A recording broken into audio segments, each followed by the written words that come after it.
మత్తయి సువార్త పరిశుద్ధ గ్రంథంలో నుండి మత్తయి సువార్త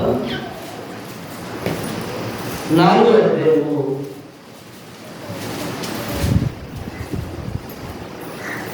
1వ వచనం చదువుకుందాం. అప్పుడు యేసు అపవాది చేత శోధింపబడుతూ ఆత్మ వలన అరణ్యములకు కొనుక్కోబడెను.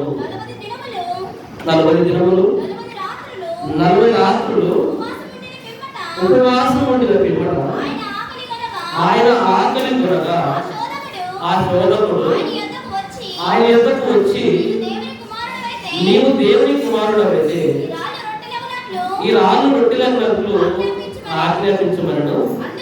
అందుకైనా మనుషుడు రొట్టె వలన మాత్రము కాదు కానీ దేవుని నోట నుండి వచ్చు ప్రతి మాట వలనను జీవించును అని రాయబడి ఉన్నదను. చిన్న ప్రార్థన చేసుకుందాం. ప్రేమగల తండ్రి, పరిశుద్ధమైన దేవా, గడిచినటువంటి తండ్రి, ఆదివారం మొదలుకొని ఈ ఆదివారం వరకు మీరు ఎక్కడ చాటులో మమ్మల్ని సంరక్షణ చేశారు తండ్రి. తిరిగి ఈరోజు తండ్రి మరొక పాటల ద్వారా మీ నామమును స్తుతించేటువంటి భాగ్యాన్ని అనుగ్రహించారు తండ్రి. తిరిగి తండ్రి శ్రేష్టమైనటువంటి మేము మాటలు ధ్యానించడంగా చెబుతున్న నాకు వివేచనలు జ్ఞానాలను అనుగ్రహించమని, మిగుతున్న వారికి తండ్రి విన్నటువంటి వాటిని అర్థం చేసుకున్నటువంటి భాగ్యాన్ని అనుగ్రహించమని మా ప్రభువైన క్రీస్తు వారి పేరిట అడిగి సమర్పిస్తున్నాను మన తండ్రి. ఆమేన్.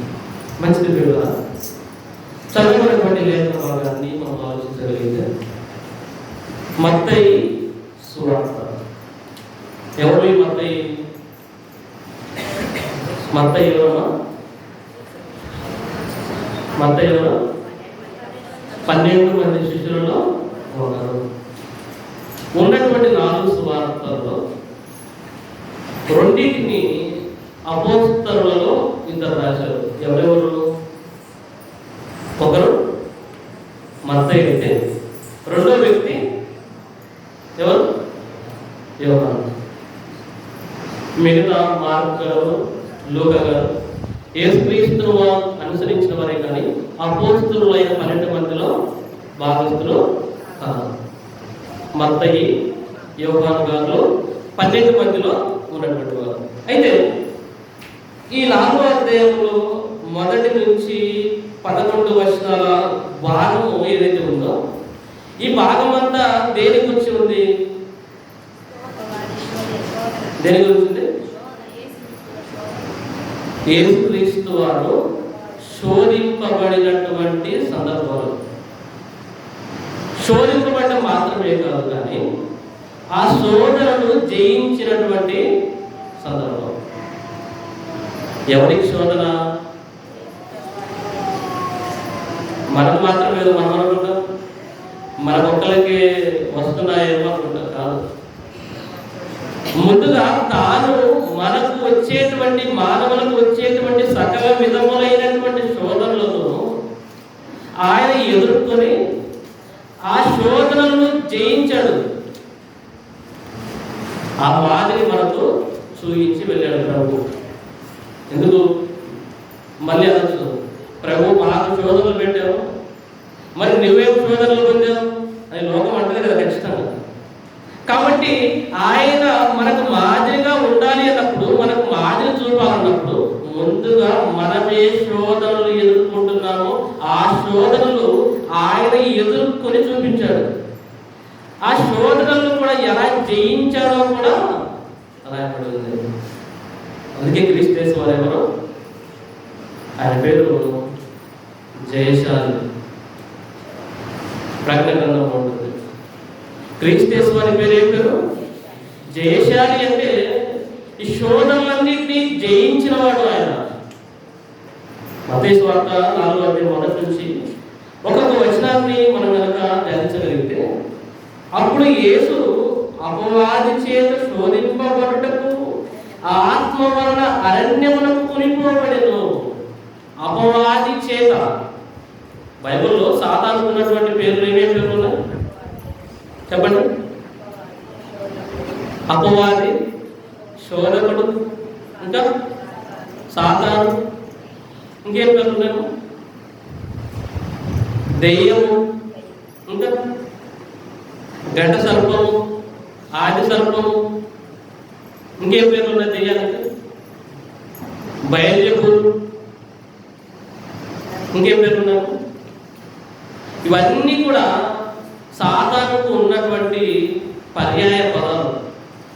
అపవాది చేత శోధింపబడుటకు ఆ ఆత్మ వలన అరణ్యమునకు ఎవరు తీసుకుని వెళ్ళిపోతున్నారంట? ఎవరు యేసుక్రీస్తు వారిని శోధింపబడుటకు తీసుకుని వెళ్తున్నారు? ఎవరు తీసుకుని వెళ్తున్నారు? ఆత్మ వలన అరణ్యమునకు. ఎందుకు? దేవుని యొక్క ఆత్మ శోధింపబడ్డానికి, శోధనలను ప్రవేశపెట్టుటకు యేసుక్రీస్తు వారిని తీసుకొని పోతుంది. ఎందుకు? పరీక్ష పెడుతున్నాడు. పరీక్ష. ఈ పరీక్షలో ఏం చేయాలి? విజయాన్ని పొందాలి యేసుక్రీస్తు వారు. ఒక పరీక్ష దేవుని యొక్క ఆత్మ పెడుతుంది యేసుక్రీస్తు వారికి. ఆ పరీక్షని ఎదుర్కొనుటకు వెళ్ళిపోతున్నాడు ఆయన. ఏంటి ఆ పరీక్ష అంటే? అపవాది చేత పెట్టబడినటువంటి శోధన. ఆయన గెలిచి మనకు మాటలు చూపాలి కనుక ముందుగానే దేవుని యొక్క ఆత్మ ఆయన పరీక్ష పెడుతుంది. దేవుడు ఆయన పరీక్షనిచ్చాడు సాతానికి. చూడండి, 40 దినములు 40 రాత్రులు ఉపవాసం ఉండిన పిమ్మట ఆయన ఆకలి కొనక. ఎన్ని రోజులు అంట? 40 దినములు ఆయన ఏమి ఉపవాసం అంటే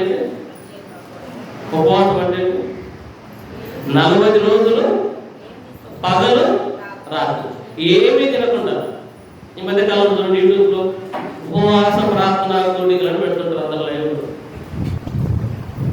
నిజంగా రాత్రి పగలు ఉపవాసం ఉంటారా 40 రోజులు? ఎందుకు మరి పెడుతున్నారు? చర్చికి వచ్చే జనాలు వెళ్ళిపోకుండా ఈ యొక్క ప్లాన్లు అంతే. యేసుక్రీస్తు వారు 40 దినాలు ఉన్నాడు కదంటే ఆయనలాగా మీరు చేస్తారా? ఆయనలాగా చేస్తారా? 40 పగళ్ళు 40 రాత్రులు ఏమీ తినకుండా ఉండే వాళ్ళు ఎవరు ఉన్నారు చెప్పండి? ఇప్పుడు పెట్టేవన్నీ కూడా నామకార్థ వేషధారణతో కూడిన ఉపవాస ప్రార్థనలు. మీరు చూసేవన్నీ కూడా యూట్యూబ్లో కానివ్వండి, మరి చాలా శుభవార్త ఆరంభ ఛానల్లో కానివ్వండి, 40 రోజుల ఉపయోగం చేసేవన్నీ కూడా వాస్తవికమైనవి కావాలి. ఏదో జనాలను ఆకట్టుకోవడానికి, జనాలను మభ్యపెట్టడానికి తప్ప అవి ఏమాత్రం ఉపయోగకరమైనవి కూడా కావు. అదే ఆచరణబద్ధంగా ప్రతి సంవత్సరం చేస్తూ ఉంటారు. ఈ మినిస్ట్రీ చేస్తే ఇంకొక మినిస్ట్రీ అందరూ పోటీ పడి చేస్తుంటారు. ఈ వాళ్ళు చేస్తే నా దగ్గరికి వచ్చే వాళ్ళు ఎక్కడ వాళ్ళ దగ్గరికి పోతారని వాళ్ళని చూసి వీళ్ళని చూసి మళ్ళీ వీళ్ళ దగ్గర ఉన్న వాళ్ళు ఇంకెక్కడ వాళ్ళ దగ్గరికి వెళ్ళిపోతారని వీళ్ళు. అంత ఆచారబద్ధంగా ఏదో చేస్తారు తప్ప వాటి వలన ఎటువంటి ప్రయోజనం లేదు. ఉంటారు 40 పగలు రాత్రులు. పగలంతా మధ్యాహ్నం 1 గంట వరకు ఉంటారు. మళ్ళీ తర్వాత ఆ ఉదయంది మధ్యాహ్నంది అంతా కలిపి ఒకేసారి వాడికి అయిపోయింది. విశ్వాసం కాదు, ప్రేమ కాదు. ఆ శోధకుడు ఆయన ఎదుర్కొ వచ్చి, నీవు దేవుని కుమారుడవైతే ఈ రాళ్ళు రొట్టెలకున్నట్లు ఆజ్ఞాపించమనెను. ఏమంటుంది? సైతాన్ వచ్చింది. అది ఏ రూపంలో వచ్చిందో మనకు తెలియదు. ఆ శోధకుడు ఆయన ఎదుర్కొ వచ్చి, నీవు దేవుని కుమారుడు అయితే ఈ రాళ్ళు రొట్టెలకున్నట్లు ఆజ్ఞాపించమనెను. సైతాన్ ఎప్పుడు మన దగ్గరకు వస్తాడు? సైతాన్ ఎప్పుడు మన దగ్గరకు వస్తాడు? ఎప్పుడు వస్తాడు? మనము అవసరతలో ఉన్నప్పుడు వస్తాడు. ఎప్పుడు? మనము అవసరతలో ఉన్నప్పుడు వస్తాడు. మనకు అవసరం. ఇప్పుడు యేసుక్రీస్తు వారికి ఏం అవసరం? 40 రోజులు 40 రాత్రులు పగలు ఉపవాసం ఉన్నాడంటే మనిషి ఎలా అయిపోయి ఉంటాడు? ఆకలిగా ఉన్నాడని రాయబడింది. ఆయన కూడా మానవ శరీరంలోనే ఉన్నాడు. మనలాంటి రక్త మాంసాలే ధరించుకుని ఉన్నాడు. ఆయన శరీరానికి ఏమవుతుంది అప్పుడు? ఆకలి అవుతుంది. ఆకలి అవుతుంది కాబట్టి యేసుక్రీస్తు వారికి భోజనం అవసరం కాబట్టి ఎవడు ఎంటర్ అయిపోయాడు? సాతాను ఎంటర్ అయిపోయాడు. ఏమని చెప్తున్నాడు సాతాను? నీవు దేవుని కుమారుడు అయితే, యేసుక్రీస్తు దేవుని కుమారుడు కాడా? ఆయన దేవుని కుమారుడే. అది ఆయనకి తెలుసు, ఆ వచ్చిన సైతాను కూడా తెలుసు. తెలియదా? సైతానికి తెలుసు. మళ్ళీ ఏం చేస్తుంది? ఒక అనుమానాన్ని మనిషిలో నింపుతుంది. ఒక అనుమానాన్ని చిన్నగా ఇంజెక్ట్ చేస్తుంది. ప్రారంభంలో హవ్వగారి దగ్గరికి కూడా సైతాన్ వచ్చింది. బాగా ఉన్నటువంటి మనసులో దేంతో నింపింది? చిన్న పుల్లగా తెలిపింది. ఇది నిజమా? ఏం నింపింది? ఇది నిజమా అంటే దేవుడు చెప్పింది నిజం కాదా? చిన్న అనుమానాన్ని హవ్వగారి మనసులోకి ఎక్కించిన తర్వాత హవ్వ మనసు ఏమైపోయింది? వెంటనే ఆలోచించడం మొదలుపెట్టేసి, అవును నిజం, ఇది నిజమా కాదా, అబద్ధమని మళ్ళీ తిరిగి ఆలోచిస్తుంది, రివర్స్లో ఆలోచిస్తుంది. అలానే సైతాను కూడా యేసుక్రీస్తు వారి దగ్గరికి వచ్చి, నువ్వు దేవుని కుమారుడు అయితే ఈ రాళ్ళు రొట్టెలు అన్నట్లు ఆజ్ఞాపించమన్నాడు. చూడడానికి ఎలా ఉంది? చూడడానికి ఆలోచన నాకు ఎంత మంచి సలహా చెప్పాడురా అనిపిస్తుంది. ఆకలితో ఉన్నవాడు నా మీద ప్రేమ చూపి రాళ్ళు రొట్టెలు చేసుకొని తినబడుతుందంటే నా ఆకలిని గుర్తించింది సైతాను. నా మీద ఎంత ప్రేమ చూస్తే అలానే ఉంది కదా. రొట్టెలు చేసుకొని తిను అంటుందంటే ఓ నిజంగా ఏదో మంచి కొరకు చెప్పినట్టే ఉంది, కానీ మంచి కాదు. మంచి కొరకు చెప్పినట్టే ఉంది కానీ మంచి కాదది. నువ్వు దేవుని కుమారుడు అయితే ఈ రాళ్ళు రొట్టెలన్నట్లు ఆజ్ఞాపించమన్నాడు. ఒకవేళ యేసుక్రీస్తు వారు సైతాను మాట విని ఆ రాళ్ళను రొట్టెలుగా చేసుకుని ఉంటే ఏమయ్యేది? సైతాను మాట వినట్లేదు. సైతాను మాట చెప్తేనే వింటేనే నాకు ఆహారం దొరికేది, లేకపోతే దొరకదా?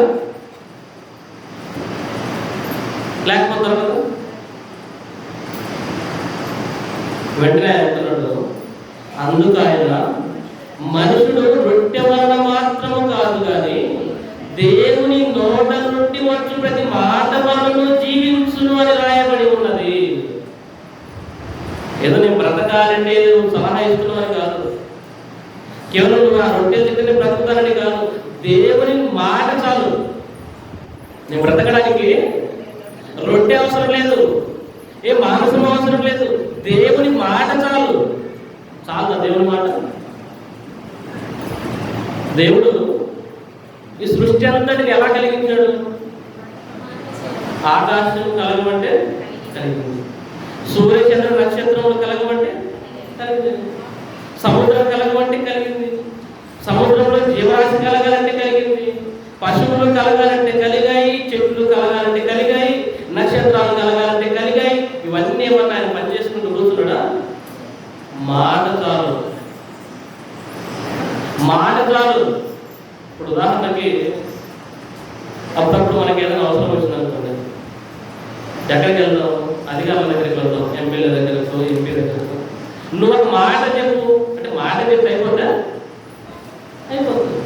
అంటే మనిషి మాట చెప్తేనే పని జరిగినప్పుడు మరి దేవుడు మాట చెప్తే జరగదా? చిన్న మనిషి, దేవుడు కలిగించిన మనిషే ఒక మాట చెబితే ఆ మాట జరుగుతున్నప్పుడు మరి దేవుడు మాట చెప్తే జరగదా? ప్రపంచములు దేవుని మాట వలన నిర్మాణమైన పత్రిక 11వ అధ్యాయం 3వ వచనంలో ప్రపంచములన్నీ కూడా దేని వలన నిర్మాణమైన? దేవుని మాట వలన నిర్మాణమైన. దేవుని మాట వలన. ఏలియా ఎక్కడున్నాడు? కరువంతో వచ్చింటే ఎక్కడున్నాడు? అడవిలోకి అరణ్యం వెళ్ళిపోయాడు. దేవుడు అక్కడ తీసుకుని వెళ్ళిపోయాడు. వాగు కెరీతు వాగు దగ్గరికి వెళ్ళిపోయాడు. ఆయన అక్కడ ఏమైనా పని చేశాడా? ఏమైనా ఆహారం వండుకున్నాడా? దేవుడు మాట సెలవిచ్చాడు. దేనికి సెలవిచ్చాడు? కాకులకు సెలవిచ్చాడు. కాకులు అంటేనే మాంసం ఎత్తుకుని పోయేవాడు. మాంసం దగ్గర కాకుల కంటే పిల్లల చేతిలోని ఆహారం ఎత్తుకుని వెళ్ళిపోతే, మన మాంసాలు ఎత్తుకుని వెళ్ళిపోతే, తినడానికి నేను ఉండేటువంటి కాకులు వాటి నోట్లో మాంసం పెట్టినప్పుడు వాటికి ఎంత కోరిక ఉంటుంది? అవి తిన్నావు. అవి ఎక్కడ తీసుకుని వెళ్ళిపోయాడు? ఏలియా గారి దగ్గరికి తీసుకుని వెళ్ళిపోయాడు. ఎవరు ఆజ్ఞించారు వాడికి? దేవుడు ఆజ్ఞ ఇచ్చువగానే ఏం జరిగింది? ఇదిగో ఎక్కడో అరణ్యంలో ఉన్నటువంటి వాగు దగ్గర ఉన్నటువంటి ఏలియా దగ్గరికి కాకులు మాంసాన్ని ఎత్తుకుని వెళ్ళిపోయిస్తున్నాయి. అంటే దేవుడి మాటకు శక్తి లేదా? మనుషుడు రొట్టె వలన మాత్రము కాదు కానీ దేవుని నోట నుండి వచ్చు ప్రతి మాట వలన. ఎవరి మాట వలన? దేవుడు ఆజ్ఞిస్తే చాలు. పిల్లలు కూర్చోబెట్టుకున్నాడు. దేవుడు ఆజ్ఞిస్తే చాలు, ఏదైనా కూడా జరిగిపోతుంది. మన దగ్గర కూడా సలహా ఇస్తుంటారు చాలా మంది. ఏం సలహా ఇస్తుంటారు? ఏదో మన మంచికి ఇస్తున్నట్టే చెప్తారు కానీ మంచిది కాదు. బాగా బాధలో ఉంటారు. అబ్బాయిలకి అయితే చిన్నగా మందు అక్కడ అలవాటు చేస్తారు. తాగురా ఏమైంది? నువ్వు సన్నగా ఉంటావు, లావు కావాలంటే ఇదిగో పలాని మందు.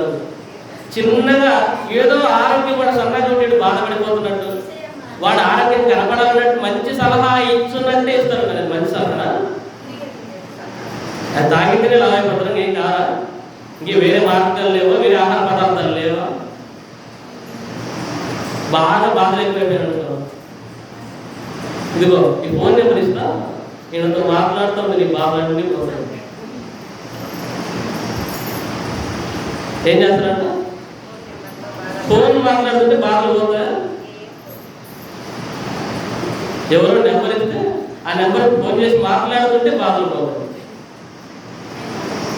చూడడానికి ఏదో మంచి సలహా ఇచ్చినట్టే ఉంటుంది. అవి మంచి సలహాలు. అపవాది ఎలా ఎంటర్ అవుతుందంటే, నీకు అవసరం ఉన్నట్టు, నువ్వు ఆకలితో ఉన్నప్పుడు ఎంటర్ అయింది, నువ్వు బాధల్లో ఉన్నప్పుడు ఎంటర్ అయింది, నువ్వు ఇబ్బందుల్లో ఉన్నప్పుడు ఎంటర్ అయింది, నువ్వు ఇరుకుల్లో ఉన్నప్పుడు ఎంటర్ అయింది. నీకు మంచి సలహా ఇచ్చినట్టే ఉంటుంది కానీ మంచి సలహా అది నాశనం చేశారు. పిల్లలు ఏంటి అటు ఇటు తిరుగుతున్నారమ్మా? కూర్చోబెట్టుకో.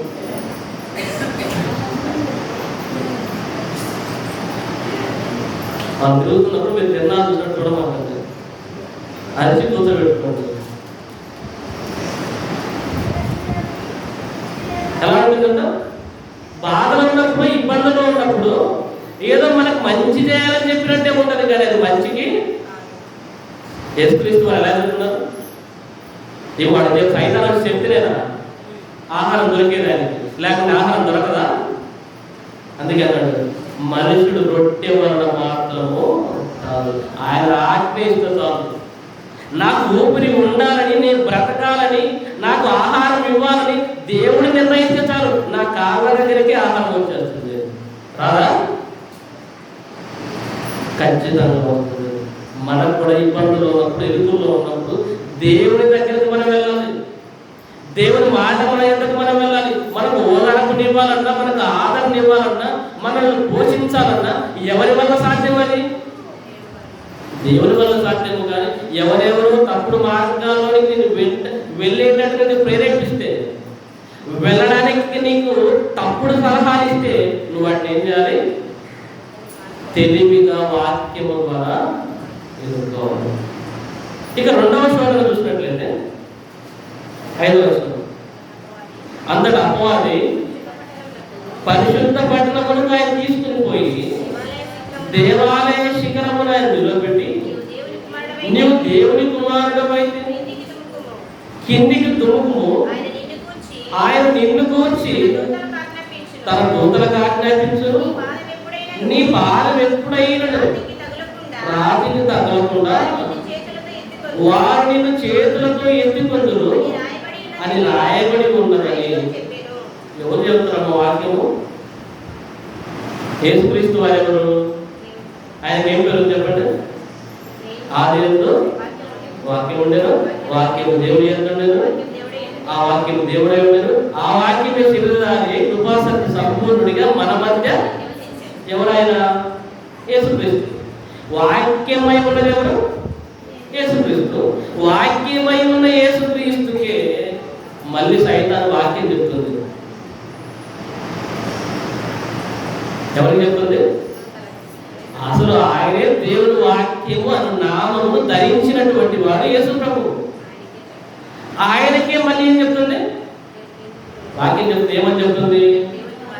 ఆయన నిన్ను కూర్చి దూతలకు ఆజ్ఞాపిస్తాడు, నీ తండ్రి నీ పాలు ఎప్పుడు రాటికి తగలకుండా దేవుడిలో చెత్తి పట్టుకుంటారు కాబట్టి నువ్వు దూకు. ముందు నువ్వు దూకితే దేవుడు వచ్చి పట్టుకుంటారు. అది రాయబడి ఉంది కదా, నేను చెప్పేది కాదు. లేఖనాల్లో రాయబడి ఉంది కదా, నేను చెప్పేది కాదు. రాయబడి ఉంది కదా. ఎక్కడ రాయబడింది? ఎక్కడ రాయబడింది మాట? కీర్తనల గ్రంథము 91వ అధ్యాయము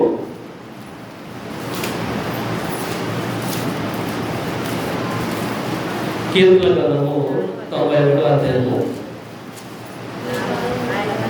11-12 వచనాలు. నీ మార్గములన్నిటిలో నిన్ను కాపాడుటకు ఆయన నిన్ను కూర్చి తన దూతలకు ఆజ్ఞాపించును.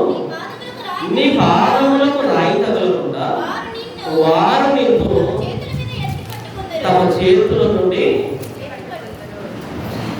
తమ చేతుల మీద ఎత్తి పట్టుకుంటారు. దేవుడు ఈ కీర్తన రాయించాడు. ఎవరిని ఎత్తి పట్టుకుంటారు? దేవుడు ఎవరిని ఎత్తి పట్టుకుంటారు? చూడండి 91వ అధ్యాయము 1వ వచనం.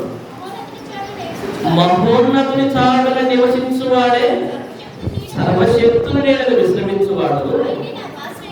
ఆయనే నాకు ఆశ్రయము, నా కోట. ఎవరికి ఈ రక్షణ అంతా? దేవుడు సిద్ధపరిచినటువంటి రక్షణ, దేవదూతల సంరక్షణ ఎవరి కొరకంట? మహోన్నతుని చాటున నివసించేటువంటి వారికి, అందరికి కాదు. దేవుడి రక్షణ, దేవుడి కాపుదల ఎవరికి? ఎవరికేమో మహోన్నతుడైన దేవుని చాటున నివసించేటువంటి వారికి, దేవుని నామమును నమ్ముకున్న వారికి, దేవుని మీద ఆధారపడేటువంటి వారికి, దేవుని ఆశ్రయించినటువంటి వారికి ఏ రక్షణ ఉంటుంది? వేటగాని ఊరిలో నుండి ఎవరిని తప్పిస్తాడు? ఎవరిని? ఎవరిని? ఆయన నామమును నమ్ముకున్న వారు, ఆయన చాటున విశ్రమించేటువంటి వారికి రక్షణ. అందరికి కాదు. అందరికా? అందరికి కాదు రక్షణ. మహోన్నతుని చాటున నివసించువాడే సర్వశక్తుని నీడను విశ్రమించువాడు. వారికి మాత్రమే సంరక్షణ ఉంటుంది. వారికి మాత్రమే దేవదూతల సంరక్షణ ఉంటుంది. మరి యేసుక్రీస్తు వారు ఆయన పనిలో లేడా? ఉన్నాడు. దేవుడి మీద ఆశ్రయించలేదా? ఆశ్రయించిన వాడు. ఆయన కావలసినటువంటి సంరక్షణ అవసరమైనప్పుడు దేవుడే ఇస్తాడు. ఇవ్వడా? ఎన్నిసార్లు యేసుక్రీస్తు వారిని చంపాలని చూసినప్పుడు దేవుడు కాపాడలేదు ఆయన్ని? కాపాడాడు. చాలా మంది ఒక పట్టణం చివరికి తీసుకుని పోయి ఆ కొండ మీద నుంచి తోసేసి చంపాలనుకున్నారు. దేవుడు తప్పించలేదా? తప్పించాడు. భక్తులను మరి పాత నిబంధన గ్రంథంలో సింహాల బోనులో వేసిన సంరక్షించాడు. రాజుల చేతుల నుండి రక్షించాడు. దావీదును చంపాలని ఎంతో మంది ప్రయత్నించారు. కొడుకు ప్రయత్నించాడు, మామ ప్రయత్నించాడు. దేవుడు కాపాడలేదా? కాపాడు. అంటే దేవుడు ఎవరిని కాపుదల ఉంటుంది అన్నప్పుడు, ఎవరికి సంరక్షణ ఉంటుంది అన్నప్పుడు ఆయన నీడలో విశ్రమించేటువంటి ప్రతి వారికి కూడా ఉంటుంది. యేసుక్రీస్తు వారు ఆయన పనిలో ఉన్నాడు. ఖచ్చితంగా ఆయనకు కాపుదల ఉంది. దేవుడు వచ్చాడు. మళ్ళీ ప్రత్యేకంగా సైతాన్ని చెప్పవలసినంత అవసరం ఉందా? అంటే అవసరమైనప్పుడు దేవుడు మనకు సహాయం చేస్తాడు. మనం ఆయన పనిలో ఉంటే చాలు. మొదట ఆయన రాజ్యమును నీతిని మొదట వెతకండి, మీకు కావలసినవన్నీ కూడా అనుగ్రహించబడతాయి. ఇక్కడ సాతాను ఏం చేపిస్తుందంటే టెస్ట్ చేపిస్తుంది, వాక్యాన్ని వక్రీకరించి చెప్తుంది. వాక్యం కరెక్టే, దేవుడు కాపాడుతారన్న వాక్యం కరెక్టే, దూతలకు ఆజ్ఞాపించడం కరెక్టే, కానీ ఎప్పుడు సందర్భాన్ని బట్టి అవసరమైనప్పుడు దేవునికి కాపుదల ఉంటుంది. కానీ సాతాను ఏం చేస్తుంది, వాక్యం యొక్క అర్థాన్ని వక్రీకరణ చేసి మాట్లాడుతుంది, అసందర్భంగా మాట్లాడుతుంది, ఒకదానికి కలిపి చెప్తుంది. ఎవరైనా మన వాక్యాన్ని వినేటప్పుడు ఇక్కడ నిలబడ్డ వ్యక్తిని చూడాల్సింది. ఆఖరికి నేను చెప్తున్నా కూడా వాక్యంలో చెబుతున్నవి ఉన్న వాళ్ళు లేవని చూడాలి. ఇక్కడ చెప్తున్న వాళ్ళు కోట్ వేసుకున్నా, మామూలు సాధారణ చొక్కా ప్యాంట్ వేసుకున్నా, ఉంగరాలు పెట్టుకున్నా పెట్టుకోకపోయినా, మనిషి రిచ్చిగా కనపడ్డా కనపడకపోయినా, ఎవరు వాక్యం చెప్తున్నా, టీవీలో కనపడే వాళ్ళైతేనేమి, పెద్ద చర్చిలో ఉన్న వాళ్ళైతేనేమి, ఎవరు వాక్యం చెప్తున్నా ఒకట ఎంత పెద్దవాడైతే లోకం దృష్టిలో పెద్దవాడు కావచ్చు, లోకం దృష్టిలో గనుడు కావచ్చు, ఎవడైనా కావాలి, వాక్యం చెబుతున్నటువంటి వ్యక్తి బైబిల్లో ఉన్నవి ఉన్నట్టుగా బోధిస్తున్నాడా లేదా, కలిపి చెరుపుతున్నాడా, ఉన్నది ఉన్నట్టుగా బోధిస్తున్నాడా, అది గమనించాలి. అది గమనించకుండా వ్యక్తులను చూసి ఆయన చెప్పాడు కదని సైలెంట్గా తగ్గిపోయామనుకోండి, ఏమైపోతే వాక్య విషయంలో మోసపోతారు. సైతాన్ ఏం చేస్తుంది, సైతానే వచ్చి వాక్యాన్ని అబద్ధంగా చిత్రీకరించి యేసుక్రీస్తు వారనే మోసపుచ్చాలని ప్రయత్నిస్తుంది. అది యేసుక్రీస్తు వారికే వాక్యం చెప్తుంది, నిన్ను కాపాడతాడు, నువ్వు దుర్గు అంటే దేవుని ఏం చేస్తుంది, దేవుణ్ణి పరిశోధిస్తుంది, దేవుని శోధిస్తుంది. మన బండి కొన్నాం అనుకోండి, కారులో ఉన్నటువంటి ఎయిర్ బ్యాగ్స్ పనిచేస్తున్నాయా లేదా అని మనమే ఒక గోడకు స్పీడ్గా గుద్దాలనుకున్నాం అనుకుంటుంది, మంచిదదే. నేను స్పీడ్గా వెళ్ళి దేనికో దానికి ఢీ కొడతాను. ఎందుకు ఢీ కొడతానంటే ఈ కార్లో ఉన్న ఎయిర్ బ్యాగ్స్ పనిచేస్తున్నాయా లేదా నేను టెస్ట్ చేసుకోవాలి. లేదా నేను స్పీడ్గా పోతాను కానీ దేవుడి కారణాలు నాకు కావాలి, కుదురుతుందా? పాస్టర్లు వచ్చి ఎంత ప్రార్థనలు చేసినా బైబిల్ దగ్గర కార్ల దగ్గర నేను ఆత్మోకలేదు దేవుడు తోడుకోవడానికి ప్రార్థన చేసినా నువ్వు సరిగ్గా జాగ్రత్తగా పోకపోతే నాకు ఎవరేం చేస్తారు? కారు వాళ్ళు తయారు చేసినప్పుడే అన్ని టెస్ట్ చేసి తయారు చేస్తారు. మళ్ళీ నువ్వు ప్రత్యేకంగా టెస్ట్ చేస్తావు, వాటిని ఢీకొంటావు దినదాన్ని. ఎందుకంటే పరీక్షించడానికి ఢీకొట్టారంటే కోరుకుంటారు పోలీసు వాళ్ళు. కాబట్టి ప్రేమ వల్ల సత్యవాక్యమును చెప్పేటప్పుడు కూడా చెబుతున్న వారు ఎవరైనా కనుకోండి ఆ వాక్యాన్ని మనం పరిశీలనగా తెలుసుకోవాలి. వాక్య విషయంలో జాగ్రత్త లేకపోతే, వింటున్నటువంటి వాక్య విషయంలో సరైనటువంటి జాగ్రత్త వహించకపోతే మనం ఏం చేస్తాం, మోసపోతాము, కలిపి చెరుపుతాము. చూడండి కొరింథీయులకు రాసినటువంటి పత్రికలో పౌలు గారు చెప్తూ సంఘానికి, కొరింథీయులకు రాసిన 2వ పత్రిక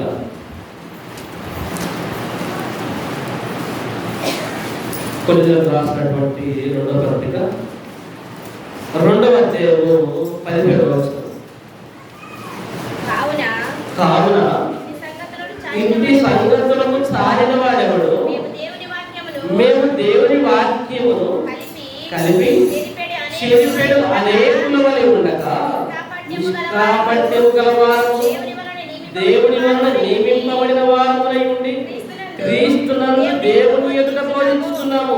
మేము దేవుని వాక్యమును కలిపి చెరిపెడు అనేకుల వలె ఉండగా ఏమైపోయారంట, ప్రారంభంలో యేసుక్రీస్తు వారు మరణించి తిరిగి వెళ్ళిపోయిన సమయానికి ప్రారంభ 100 సంవత్సరాల్లోనే వాక్యానికి అనవసరమైనవి కలిపి చెరిపే వాళ్ళు ఎంతమంది ఉన్నారంట? ఎంతమంది ఉన్నారంట? ఒకరా ఇద్దరా? ఎంతమంది ఉన్నారంట? మేము వాక్యమును కలిపి చెరిపెడు అనేకుల వలె ఎంతమంది తయారయ్యారంట? ఎంతమంది? అనేకులు తయారైపోయారు, అనేకులు. అప్పటికే వాక్యాన్ని చెరిపేవారు ఎంతమంది అంటే వాటి అర్థం తెలియదు, వాటి భావం తెలియదు, నోటికి వచ్చిందల్లా వాగుతుంటారు ప్రజల ముందు. ప్రజలు ఏంటంటే అమాయకులు కాదు, ఎవరు ఏం చెప్పి తలుపుతుంటారు, వాక్యాన్ని పరిశీలన చేయరు. కాబట్టి ఎవరు ఏది చెప్పినా కానివ్వండి గుడ్డిగా వింటూ వెళ్ళిపోతూ ఉంటారు. చూడండి, ఆదికాండంలో ప్రశ్నాడిగా మనం చూసినట్లయితే ఆదికాండం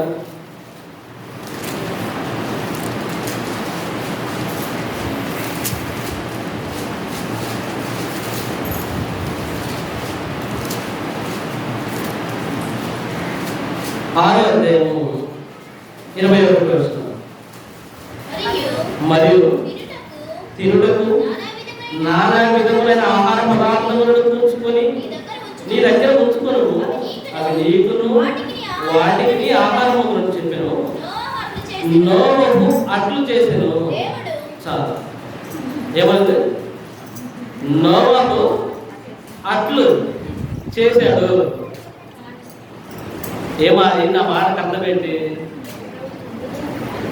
ఆ మాటకు అర్థం ఏంటి? దేవుడు చెప్పినట్టు చేశాడు.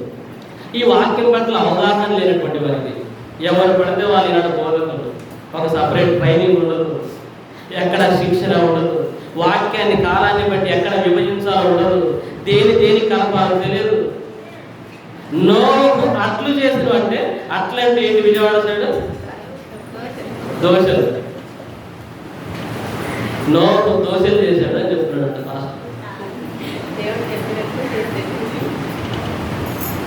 అట్లు చేసినట్టే అంటే దోశలకు పితామహుడు ఎవరంట? నోవాహు అంట.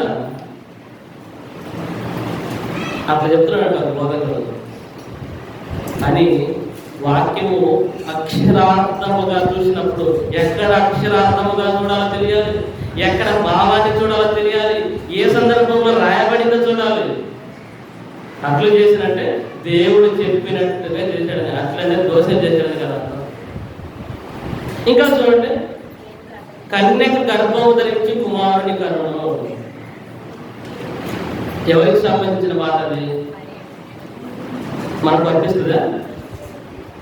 ఇప్పుడు కన్యక గర్భం ధరించినట్లుంది, బైబుల్లో ఉంది కాబట్టి దాని ప్రకారం నేను గర్భం ధరించానంటే ఏమవుతుంది? వాక్యపు వక్రీకరణ అంటారు. కన్యక గర్భము ధరించి కుమారుడు కన్నంటే ఎవరికి సంబంధించింది? అది కన్య మరియమ్మకు సంబంధించి, ఇంకా అందరికి సంబంధించింది కాదు. సందర్భాన్ని బట్టి ఆలోచించాలి. ఇంకా అప్పుడప్పుడు మనకు నూతన సంవత్సరంలో వాగ్దానాలు వస్తుంటాయి. నీ సంతానములు ఆకాశం ఉన్న నక్షత్రముల వలన సముద్ర తీరం అందరి ఇసుక వలన చేసేది అంటే ఆ వాగ్దానం నీదే? ఎవరికి ఆ వాగ్దానము? దేవుడు ఎవరికి చేసింది? ఎవరికి చేసిందమ్మా వాగ్దానం? అది నీ సంతానములు ఆకాశం అందరి నక్షత్రముల వలన సముద్ర తీరం అందరి ఇసుక నీరముల వలన చేసేది అంటే అది ఎవరికి సంబంధించింది? చెప్పండి, ఎవరికి సంబంధించింది? అబ్రహాముతో దేవుడు చేసిన నిబంధన. మనకు వర్తిస్తుందా ఆ మాట? మనకు వర్తిస్తుందా? వర్తించదు. ఒకనాడు ఇజ్రాయెల్ సున్నా తెలియదు ఉంది, అది ఇప్పుడు వర్తిస్తుందా? వర్తించదు.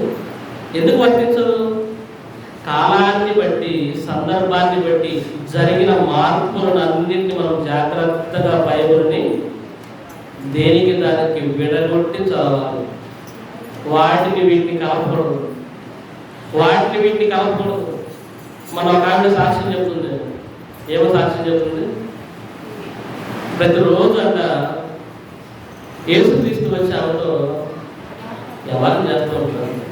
డైలీ వచ్చి వ్యవహారం చేస్తూ ఉంటే ఒకరోజు ఆమె దగ్గరికి రోజులాగా వస్తే, అయ్యా ఈరోజు నేను కొంచెం బిజీగా ఉన్నాను, అట్టులో మీ పని ఉంది, ఈ అట్టులో మీ పని ఉంది కాబట్టి నీతో మాట్లాడలేనంటే ఎమ్మడే యేసుక్రీస్తు ఇద్దరు దేవతలు పంపితే ఆ ఇద్దరు దేవతలు అద్భుతం అవుతున్నాయంట.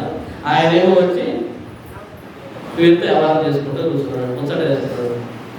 ఆ సాక్షి ఏదో గొప్ప తీసుకొచ్చి ఫేస్బుక్లో, ఇన్స్టాగ్రామ్లో, యూట్యూబ్లో పెట్టాడు.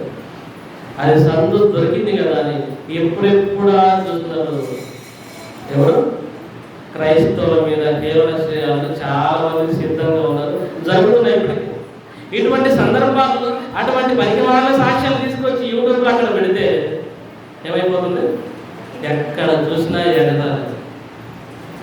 ఎక్కడ మీరు ఫేస్బుక్ ఓపెన్ చేయండి, యూట్యూబ్ ఓపెన్ చేయండి, ఇన్స్టాగ్రామ్ ఓపెన్ చేయండి, ఏది ఓపెన్ చేసినా అన్నిటి దగ్గర ఏం జరుగుతుంది? వాళ్ళు ఎగతాళి చేయబడుతున్నారు. ఎందుకు ఎగతాళి చేయబడుతున్నారు?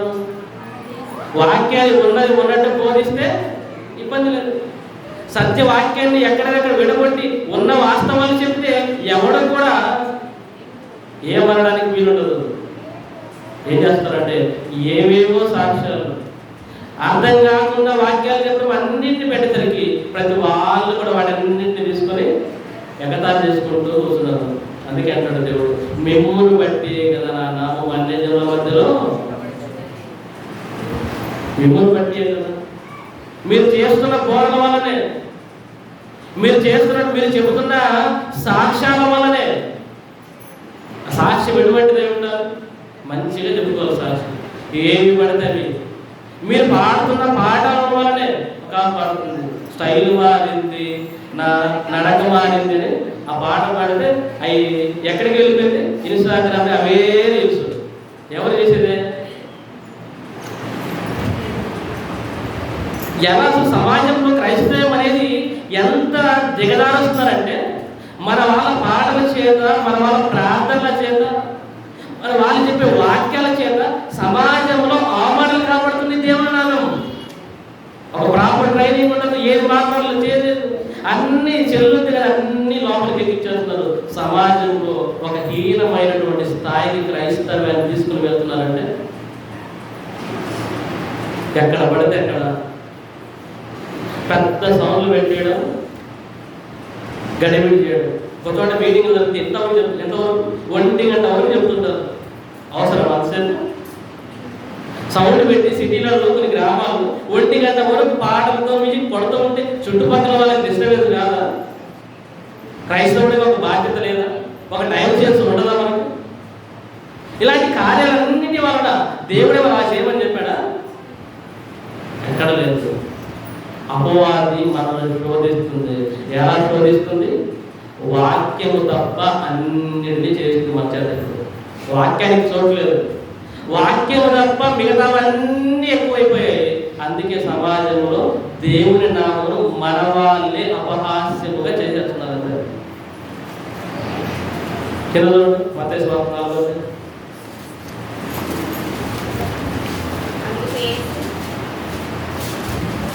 అందుకే యేసు ప్రభు అయిన దేవుని శోధింపవలదని మరి ఒక చోట రాయబడి ఉన్నదని.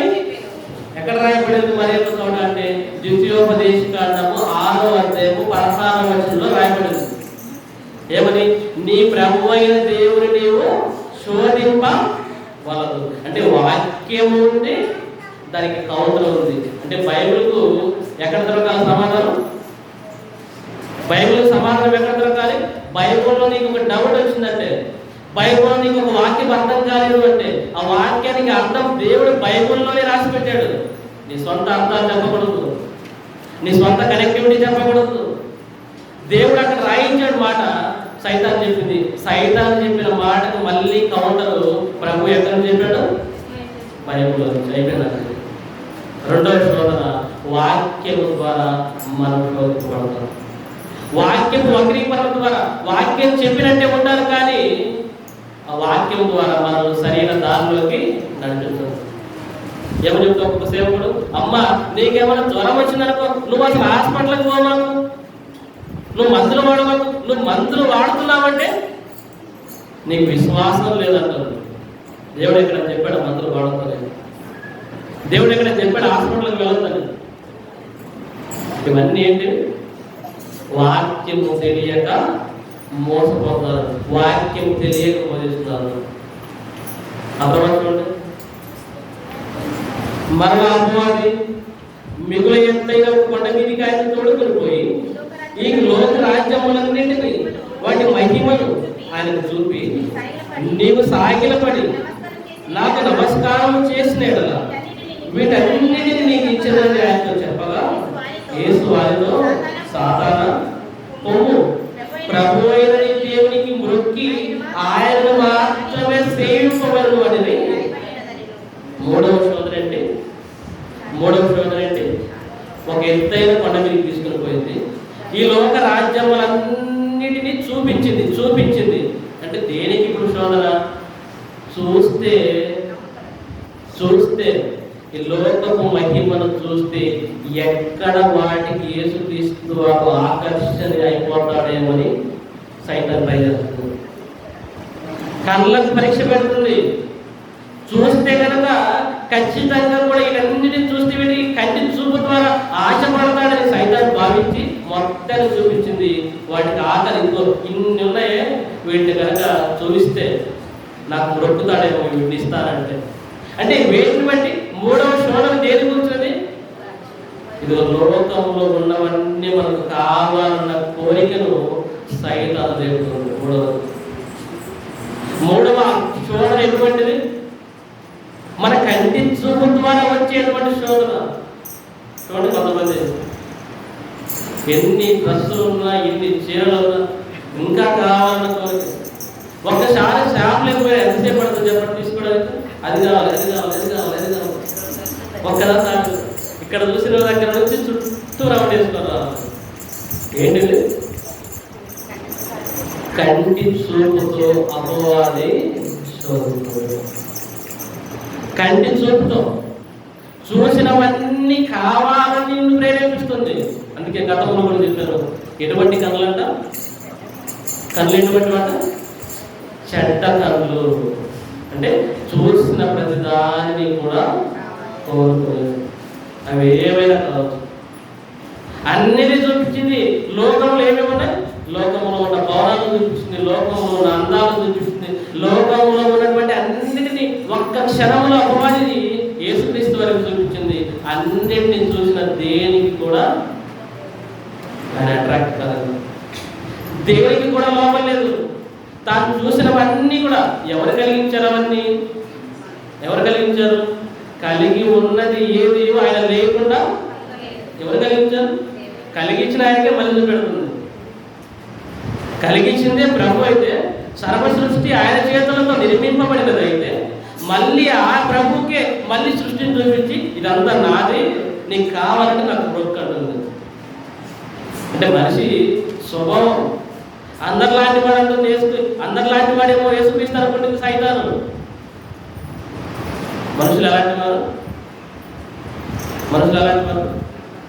డబ్బులు ఇలాంటి జరిగేటువంటి హత్యలు, డబ్బులు ఇస్తే ఇంకొక మనిషిని చంపడానికైనా సిద్ధపడిపోతారు. డబ్బులు ఇస్తే సొంత స్నేహితుడనైనా మోసం చేస్తారు. డబ్బులు ఇస్తే ఒక పార్టీలో గెలిచి ఇంకొక పార్టీలోకి జంప్ అయిపోతారు. డబ్బులు ఇస్తే చెయ్యకూడని పని అయినా చేసేస్తున్నారు. అంతే కదా రూల్స్. డబ్బులు ఉంటే, డబ్బులు లేకపోతే రూల్స్. డబ్బులు ఇస్తే రూల్స్ లేవు. నీకు ఏదైనా ఒక సర్టిఫికేట్ కావాలనుకోండి, నీకు ఏదైనా పని కావాలనుకోండి, నువ్వు రూల్స్ ప్రకారం పోతానంటే నీకు చేయడు. డబ్బులు ఇస్తానన్నాడు అనుకోండి, వాడే వెంటనే నీ పక్క నుండి 10 మనిషిలాగా చేస్తాడు పని. అంటే లోకమంతా దేవులో లోకమును దాని మహిమను చూసి ఆ మాయలో పడుతుంది, అపవాది మాయలో. కానీ యేసుక్రీస్తు వారు మాత్రము ఆ శ్రోతలకు తల ఉంచలేదు. అన్నింటినీ చూశాడు. అన్నింటినీ చూసి కూడా ఆయన ఏమనుకున్నాడు? ఇవన్నీ కూడా నా రెండో రాకడలో భస్మమైపోయాడు.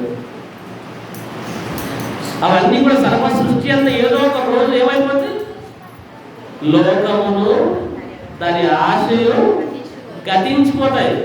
కనిపించే సృష్టి కానివ్వండి, కనిపించే అందాలు కానివ్వండి, ఏవి శాశ్వతమైనవి కావు. చూడండి, ఒకనాడు సినిమాల్లో పెద్ద పెద్ద హీరోయిన్లు చాలా అందంగా ఉండేవాళ్ళు అప్పుడు. మరి ఇప్పుడు ఎలా అయిపోయింది? ఒళ్ళంతా ముడతలో పడిపోయింది, వెంట్రుకలన్నీ రాలిపోయింది. ఉంటుందా? అందం ఎటువంటిది అంటే మానవుని అందం ఎటువంటిది? మానవుని జీవితం ఎటువంటిది?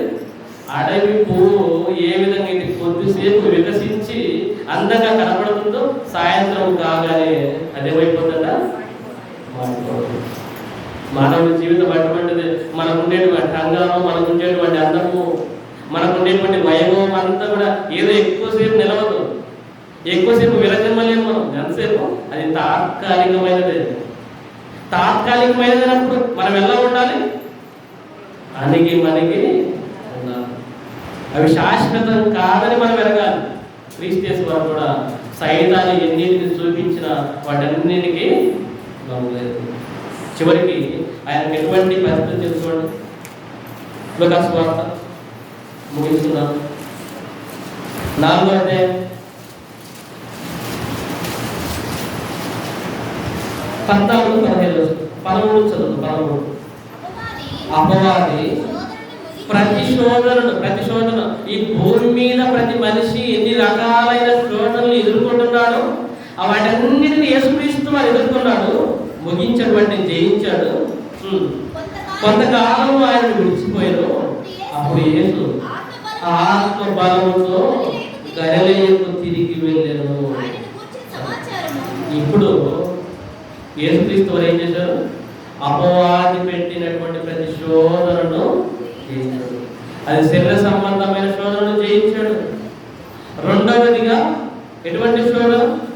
వాక్యాన్ని వక్రీకరించినప్పుడు దాన్ని జయించాడు.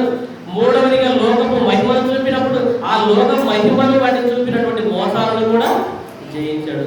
అన్ని రకాల శోధనలు జయించిన తర్వాత యేసుక్రీస్తు వారు ఎలా మాట్లాడుతాడు? అప్పుడు యేసు ఆత్మ బలముతో గలిలయకు తిరిగి వెళ్ళను. అంటే నువ్వు ఆత్మీయంగా బలపరచబడాలి అంటే, దేవుళ్ళను ఎదగాలి అంటే నువ్వు చేయవలసిన పని అంటే శోధనలు జయించాలి. శోధనలు కనుక నువ్వు జయించగలిగితే నీ ఆత్మీయ జీవితంలో బలవంతుడుగా,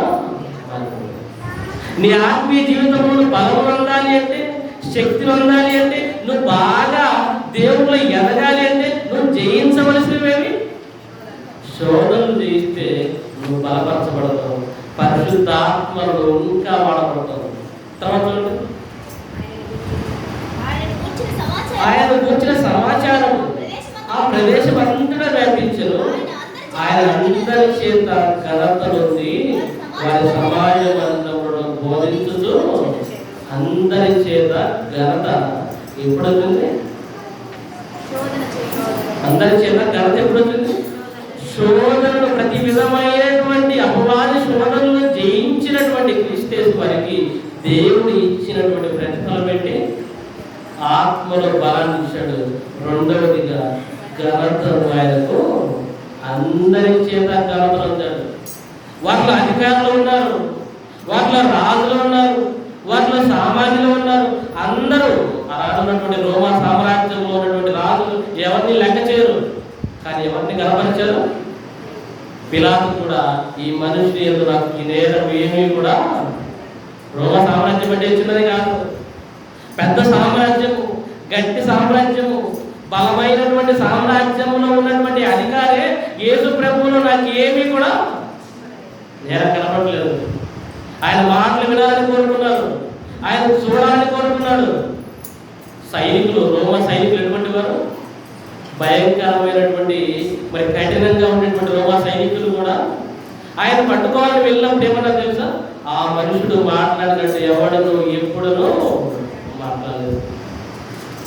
సైనికులు, పోలీసు వాళ్ళు వచ్చి అరెస్ట్ చేయాలని వచ్చిన వాళ్ళు కూడా ఆయన మాటలు విని ఇంత గొప్ప మాటలు మాట్లాడేది ప్రభు, వాళ్ళు కూడా ఆకర్షితులైపోయారు. ఒక కొన్నేళ్ళు ఎవరు? ఇజ్రాయేలీయుడా? కాదు. ఎక్కడో అన్యజనుడు, ఆర్మీలో పెద్ద ఆఫీసర్, ఆయన కూడా మారిపోయాడా? అందరి వలన కలుగుతుంది. సమాజంలో ఉన్నటువంటి రాజుల వలన, అధికారుల వలన, సామాన్యుల వలన, అందరి వలన ఘనత వచ్చింది. ఎందుకు వచ్చింది? శోధనలు జయించాడు కాబట్టి ప్రేమ వల్ల మనకు కూడా ప్రధానంగా వచ్చేవి ఒకటి శరీర సంబంధమైన శోధనలు, రెండవది ఇదిగో వాక్యము ద్వారా మోసపోయేటువంటి శోధనలు, మూడవది చూపు ద్వారా మోసపోయేటువంటి శోధనలు. ఈ శోధనలు మనకు కూడా వస్తాయి. వచ్చినప్పుడు ప్రభువు అనే మనము కూడా వాక్యాన్ని హృదయంలో ఉంచుకుంటే ఆ శోధనలు జయించగలుగుతాము. ఆ తర్వాత ఘనతను, మెప్పును పొందుకుంటాము. శోధనలు జయించలేకపోతే ఏమైపోతే?